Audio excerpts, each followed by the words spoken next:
नमस्कार। भारतीय संविधान नाम सुनते ही कई बार लगता है कि कितना मुश्किल होगा, है ना? खासकर जब बात आती है इसकी अनुसूचियों की, मतलब शेड्यूल्स की। कुल 12 हैं।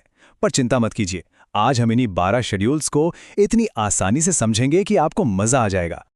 तो ये हैं संविधान के वो 12 रहस्य जिनके बारे में शायद सबने सुना तो है, पर ठीक ठीक याद नहीं रहता। और हाँ, ये टॉपिक थोड़ा सा टेक्निकल लगता है, लेकिन कोई बात नहीं। आज हम इसकी एक एक परत को खोलकर देखेंगे। तो चलिए शुरू करते हैं। अच्छा, तो सबसे पहला सवाल तो यही उठता है कि भाई ये अनुसूची या शेड्यूल आखिर है क्या चीज। देखिए, इसे ऐसे समझिए, हमारा संविधान है मेन रूल बुक, ठीक है। अब उस रूल बुक के पीछे कुछ एक्स्ट्रा पेजेस जोड़े गए हैं जिनमें जरूरी लिस्ट्स और टेबल्स हैं। बस उन्हीं को शेड्यूल्स कहते हैं। एक तरह से ये संविधान की ऑफिशियल चीट शीट्स हैं जो मेन आर्टिकल्स को और ज्यादा डिटेल में समझाती हैं। तो आज हम क्या क्या करने वाले हैं? सबसे पहले हम देखेंगे वो 8 शेड्यूल्स जो संविधान के साथ ही बने थे। फिर हम जानेंगे उन 4 के बारे में जो बाद में जोड़े गए। और सबसे आखिर में एक जबरदस्त मेमोरी ट्रिक जिससे ये 12 के 12 हमेशा के लिए याद हो जाएंगे। तो चलिए सबसे पहले बात करते हैं उन 8 शेड्यूल्स की जो ओरिजिनल थे। मतलब 1950 में जब संविधान लागू हुआ तो ये पहले से ही उसका हिस्सा थे। ये हमारे संविधान की नींव हैं। शेड्यूल नंबर 1, ये है भारत की पहचान। इसमें क्या है? हमारे देश के सभी राज्यों और यूनियन टेरिटरीज की पूरी लिस्ट, उनके नाम, उनकी बाउंड्रीज, सब कुछ। इसे याद रखने की ट्रिक भी सीधी सी है, पहचान। आखिर देश की पहचान उसके राज्यों से ही तो होती है ना? ओके, अब आते हैं शेड्यूल 2 पर। देखिए, देश के जो बड़े बड़े पद हैं, जैसे प्रेसिडेंट, गवर्नर्स, जजेस, उनको सैलरी भी तो मिलती है, भत्ते मिलते हैं। तो ये सारी बातें कहाँ लिखी हैं? यहीं शेड्यूल 2 में। तो इसकी ट्रिक तो सबसे आसान है। शेड्यूल 2 मतलब पैसे। अब बारी है शेड्यूल 3 की। इसमें है शपथ और वचन, मतलब ओथ्स एंड एफर्मेशंस। जब कोई मंत्री, एमपी या जज अपना पद संभालता है तो उसे एक शपथ लेनी पड़ती है। वो शपथ का फॉर्मेट क्या होगा, वो सब इसी में दिया गया है। तो ट्रिक बन गई 3 बार कसम।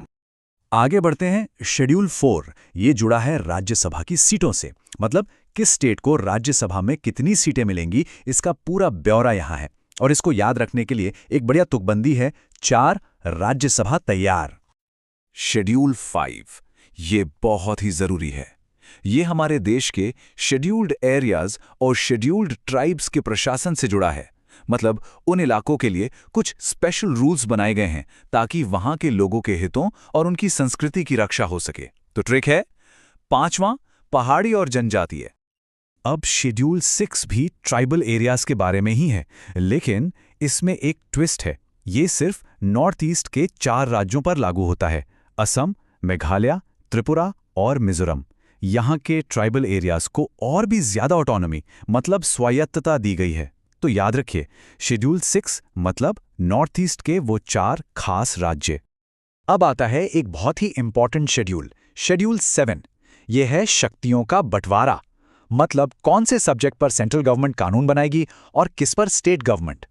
इसके लिए 3 लिस्ट्स हैं। यूनियन लिस्ट, जिस पर सिर्फ केंद्र कानून बनाता है, स्टेट लिस्ट, जिस पर राज्य कानून बनाते हैं, और कंकरेंट लिस्ट, जिस पर दोनों बना सकते हैं।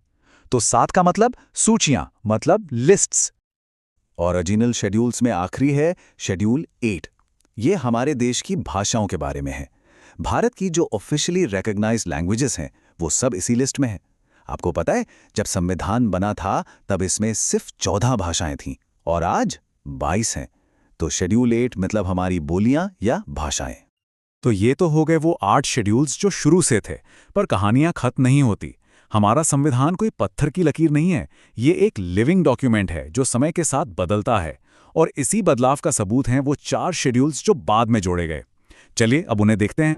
ये देखिए, ये टाइमलाइन खुद एक कहानी कहती है। 1951 में पहला बदलाव आया, फिर 1985 में, और फिर 1992 में 2 बड़े बदलाव हुए। जैसे जैसे देश के सामने नई ज़रूरतें और चुनौतियां आईं, हमारा संविधान भी विकसित होता गया। तो सबसे पहले आया शेड्यूल 9, और ये पहले ही कॉन्स्टिट्यूशनल अमेंडमेंट 1951 में जोड़ दिया गया। इसकी ज़रूरत क्यों पड़ी? उस समय सरकार लैंड रिफॉर्म्स, मतलब भूमि सुधार करना चाहती थी, लेकिन कानूनी दांव-पेच में मामले फंस रहे थे। तो इस शेड्यूल को बनाया गया ताकि इसमें डाले गए कानूनों को आसानी से कोर्ट में चैलेंज ना किया जा सके। तो ट्रिक है 9, नया कानून सुरक्षित। फिर आया 1985 का दौर और एक बड़ी पॉलिटिकल प्रॉब्लम थी। आया राम गया राम वाली, मतलब नेता एक पार्टी से जीतते और फिर दूसरी पार्टी में चले जाते थे। इससे सरकारें गिर जाती थीं। इसी चीज को रोकने के लिए आया शेड्यूल 10, जिसे हम एंटी डिफेक्शन लॉ या दल बदल विरोधी कानून के नाम से जानते हैं। इसकी ट्रिक तो नाम में ही है, 10 दल बदल। 1992 भारतीय लोकतंत्र के लिए एक बहुत बड़ा साल था। सत्ता को दिल्ली और राजधानियों से निकालकर गांव तक पहुंचाया गया। शेड्यूल 11 में जोड़ा गया और इसने पंचायतों को, मतलब गांव की सरकारों को, असली ताकत दी। इसमें बताया गया है कि पंचायतें किन किन विषयों पर काम कर सकती हैं। तो ट्रिक सीधी है, 11वां गांव की सरकार। और जहां गांव की बात हुई तो शहर कैसे पीछे रहते। उसी साल 1992 में ही 11th शेड्यूल के साथ साथ 12th शेड्यूल भी जोड़ा गया। यह है म्युनिसिपैलिटीज, मतलब शहरी स्थानीय निकायों के लिए। इसने नगर पालिकाओं और नगर निगमों को शक्तियां दी। तो 11 और 12 एक साथ आए, एक गांव के लिए, एक शहर के लिए। और इसकी ट्रिक है 12वां नगर की सरकार। वाह! तो हमने एक एक करके सभी 12 शेड्यूल्स को समझ लिया है। अब वक्त है उस वादे को पूरा करने का, वो सुपर मेमोरी ट्रिक जो इन सबको एक ही धागे में पिरो देगी। तैयार हैं? चलिए इस ट्रिक को एक एक करके बनाते हैं।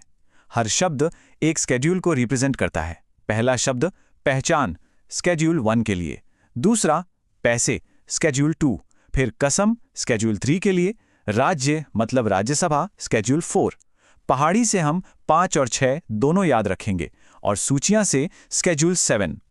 और ये रही हमारी मास्टर ट्रिक। सारे 12 शेड्यूल्स के लिए एक सिंपल सी लाइन, ध्यान से सुनिए।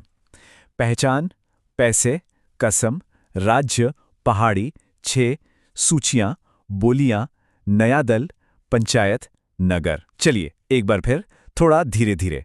पहचान, पैसे, कसम, राज्य, पहाड़ी, 6, सूचियां, बोलियां, नया दल, पंचायत, नगर। बस इस एक लाइन को याद कर लीजिए और शेड्यूल्स का ऑर्डर कभी नहीं भूलेंगे।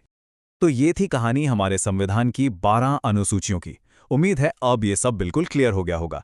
पर जाते जाते एक सवाल, जैसा कि हमने देखा हमारा संविधान एक लिविंग डॉक्यूमेंट है, वो बदलता है। तो जरा सोचिए, अगर आज एक 13 शेड्यूल जोड़ने की जरूरत पड़े तो वो किस बारे में होना चाहिए? शायद डिजिटल राइट्स के बारे में, या फिर क्लाइमेट चेंज पर। इस पर जरूर सोचेगा।